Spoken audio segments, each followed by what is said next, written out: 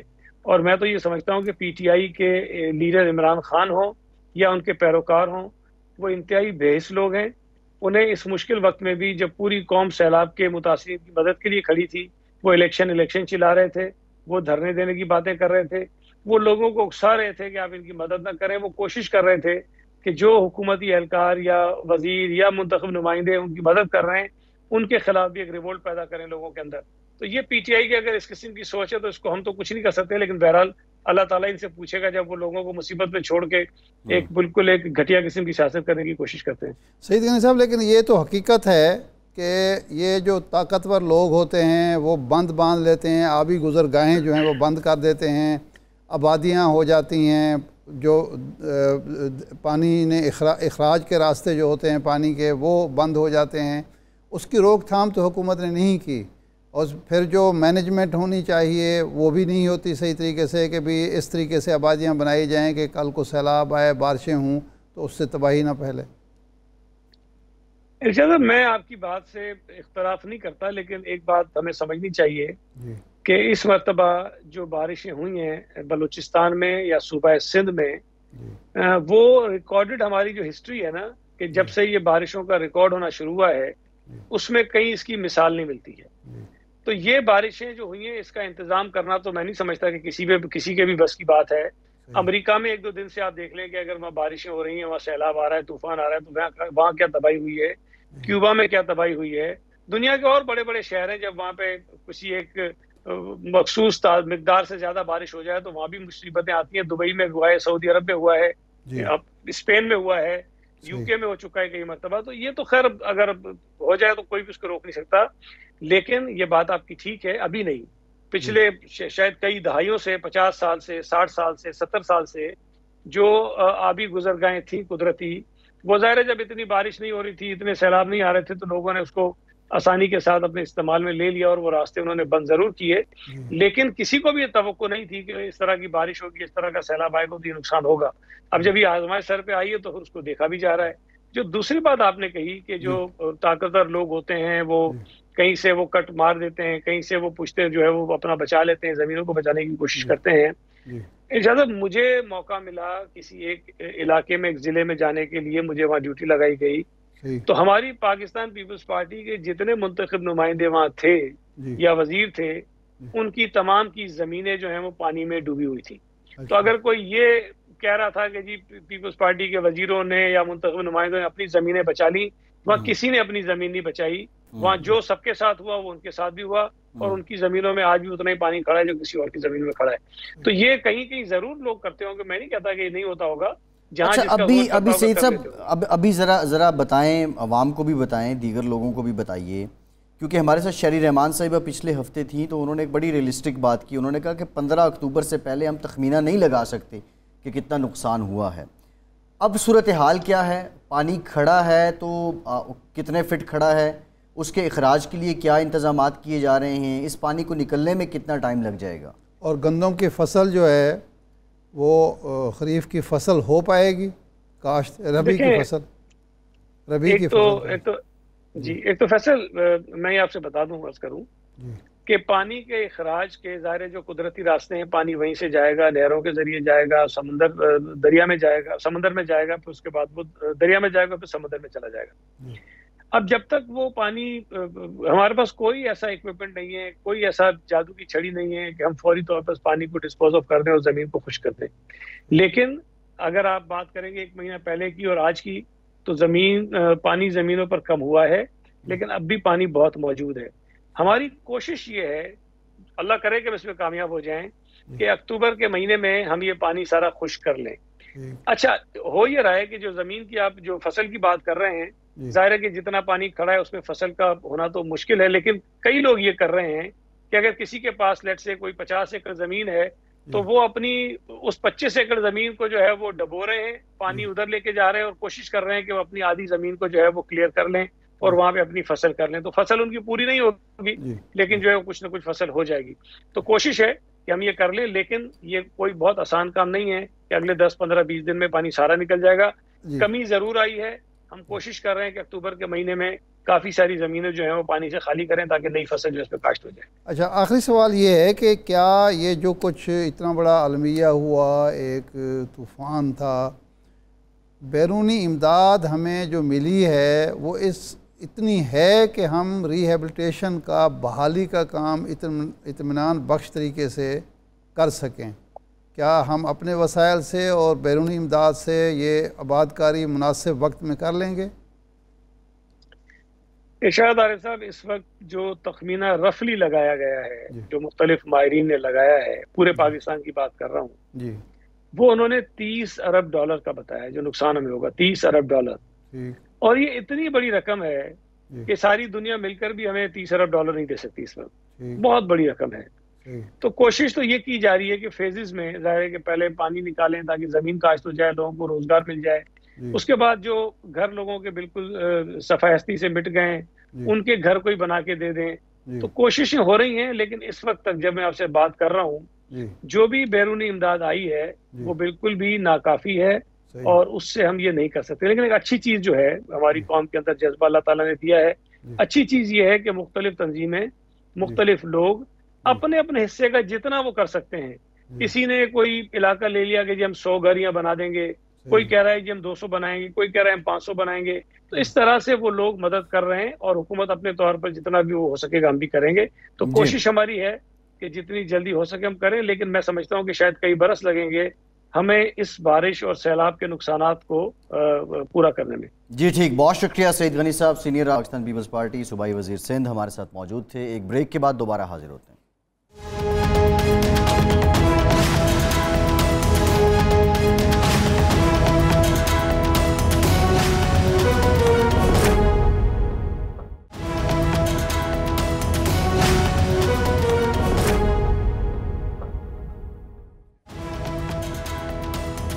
Break کے بعد ایک بار پھر سے آپ کا خیر مقدم کرتے ہیں. ارشاد صاحب, اسحاق ڈار صاحب فرماتے ہیں کہ $200 سے نیچے آ جائے گا ڈالر, اور پھر ساتھ انہوں نے یہ بھی کہہ دیا IMF جانوں اور میں جانوں. پہلے بھی میں نے ڈیل کی ہے, مجھے اس بات کا تجربہ ہے. بہت اچھی بات ہے. اب یہ جو ڈالر نیچے آ رہا ہے, فرق کیا ہے کہ مفتاح صاحب جب تھے تو اس وقت بھی حکومت یہی تھی, پالیسیز یہی تھیں, ڈالر نیچے نہیں آ رہا تھا. اسحاق ڈار صاحب آئے اور بتدریج ایک دن بھی ڈالر اوپر نہیں گیا, وہ مسلسل نیچے آ رہا ہے, $1 کر کے, $1.5 کر کے, $2 کر کے. دیکھیں, 2 وجوہات ہیں. نمبر 1 تو یہ ہے کہ مفتاح صاحب کمرشل بینکوں کو روک ہی نہیں رہے تھے. سب سے زیادہ جو کمائی کی ہے ہماری اطلاعات کے مطابق کہ سارے ایپیسوڈ میں 8 بینکوں نے, آج گورنر اسٹیٹ بینک نے بھی کہا ہے کہ ہم تحقیقات کر رہے ہیں, سٹا کھیلا ہے. 8 کمرشل بینکوں نے, باقیوں نے بھی کیا ہوگا, لیکن سب سے زیادہ تھا, اس کو کوئی روک نہیں رہا تھا. ایک مسئلہ تھا. دوسری بات جو سینٹ کمیٹی میں آئی کہ جی جو ایکسپورٹر ہے IT کا, ان کی بعض مراعات جو عمران خان کے حکومت میں ان کو ملی تھیں جس کی وجہ سے ڈالر آ رہا تھا, انہوں نے وہ ختم کر دیں, ٹیکس لگا دیے. وہ جو IT ایکسپورٹر ہے اس نے اپنا رقم وہاں ملک سے باہر روک لیا, اور شوکت ترین صاحب کے بقول 3 سے 4 ارب ڈالر, 3 سے 4 ارب ڈالر اگر وہ ملک کے اندر آ جاتا تو آپ دیکھ لیں کہ اس کے کیا فوائد ہوتے. لیکن بجٹ میں تو انہوں نے IT پہ کوئی ان کو تو ایز اٹ از رہنے دی تھا, پھر بعد میں میرا خیال نہیں کچھ کیا ہے انہوں نے. وہ اس کی وجہ سے ان کو جو تھیں مراعات تھیں, اور فری لانسر خاص طور پر جو ہے ان کو شکایت ہے یہ کہ ہمارے ساتھ یہ اچھا سلوک نہیں ہوا. تیسرا جو انسرٹنٹی ہے, انسٹیبلٹی ہے ملک کے اندر سیاسی, ہر بندہ روک کے بیٹھا ہوا ہے. جس کے پاس یہاں ڈالر تھا, بلکہ اس نے خریدا کہ ڈالر ہی ایک محفوظ چیز ہے, میں لے لوں, اور باہر جس کا تھا وہ ملک میں واپس نہیں لایا. یہ بھی ایک وجہ تھی. اور چوتھی بات جو ہے وہ یہ ہے کہ مفتاح صاحب کا وہ کنٹرول نہیں تھا, باوجود جو جناب اسحاق ڈار صاحب کا وزارتوں پر ہے, بیوروکریسی پہ ہے, اور بزنس کمیونٹی میں جو ان کے تعلقات ہیں, وہ بھی ایک اہم ترین وجہ ہے کہ کراچی کی خاص طور پر بزنس کمیونٹی جو ہے اسٹاک ایکسچینج کے لوگ اعتماد کرتی ہے ان پہ, وہ اعتماد کرتے ہیں یا ڈرتے ہیں؟ اعتماد کرنے سے زیادہ وہ ڈرتے ہیں۔ ڈرتے کس بات سے؟ کہ ان کو بازو مروڑنا آتا ہے، کیونکہ وہ اکیلے وزیر خزانہ نہیں ہیں، وہ نواز شریف صاحب کے دور میں بھی ڈیفیکٹو وزیر اعلیٰ تھے، وزیر اعظم تھے، اور اب بھی یہی کہا جا رہا ہے کہ وہ بہت ساری 27 وزارتوں پر ان کا ہولڈ ہوگا، کنٹرول ہوگا۔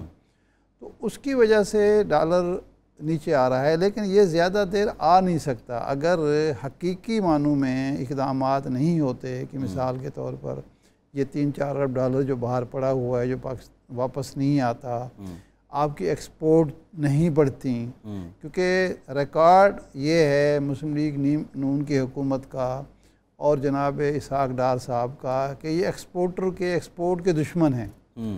ان کے دور میں امپورٹ بڑھ جاتی ہے، امپورٹر کو فائدہ ہوتا ہے، ایکسپورٹر جو ہوتا ہے وہ اس کو نقصان ہو رہا ہوتا ہے۔ اب تو خیر امپورٹر کو بھی انہوں نے اچھا خاصا لگایا ہوا ہے۔ تو اگر ایکسپورٹ نہیں بڑھتی، آپ کی ریمیٹنسز آپ کے نہیں بڑھتے، آپ کا جو خسارہ ہے بجٹ کا وہ کم نہیں ہوتا، تو اس کے بعد تو آپ ڈالر کو زیادہ نہیں روک سکتے۔ اس میں ایک اور چیز بھی ہے کہ کیا IMF جو نگرانی کر رہی ہے وہ مطمئن ہے کہ یہ نیچرلی ڈالر پیچھے آ رہا ہے، یا اس کو IMF نے ویسے اپنی وہ اعلامیہ جاری کی ہے کہ آپ نے جو اس دفعہ تیل پر جو لیوی نہیں لگائی تو وہ ایک خلاف ورزی تو ہے، وہ وعدوں کی پاسداری چاہے گا IMF نے کہا ہے، لیکن اب سیلاب کو لے کر وہ دوبارہ اس پہ پالیسی پہ آئیں گے۔ وہ تو جب دیکھیں پالیسی جب طے ہوگی تب ہوگی نا، اب تک تو جو معاہدہ آپ نے کیا اس پر عمل کرنا ہے، اگر آپ عمل نہیں کر رہے تو وہاں سے بھی بازو مروڑا جائے گا آپ کا۔ اور ایک چیز جو فواد چودھری صاحب نے ٹویٹ بھی کی ہے اور شہرت بھی ہے کہ ماضی میں وہ جو اعداد و شمار ہوتے ہیں، فگر فجنگ، وہ بھی ایک الزام لگا ہے جناب اسحاق ڈار صاحب پر۔ اگر وہ اس طریقے سے کریں گے تو میرا نہیں خیال فگر فجنگ کی کس پہ کر رہے ہیں؟ ابھی تو آئے ہوئے ہفتہ ہوا ان کو۔ نہیں ابھی نہیں، میں آگے جو وہ تو بجٹ میں تو اعداد و شمار کا گورکھ دھندا ہے۔ نہیں، اس میں بھی شوکت ترین نے کہا کہ اب انہوں نے اب اعلان کر دیا کہ بجلی جو ہے ہم نے سستی کر دی ہے، وہ بل تو بڑھ رہے ہیں، کیسے سستی ہو گئی؟ یہ صرف شو کرنے کے لیے کہ جی ہم ترقی کر رہے ہیں۔ صحیح ہے، ٹھیک ہے۔ ارشاد سے پروگرام کا ٹائم ختم ہو گیا، بہت شکریہ آپ کا، آج کے اتنا ہی اجازت دیجیے۔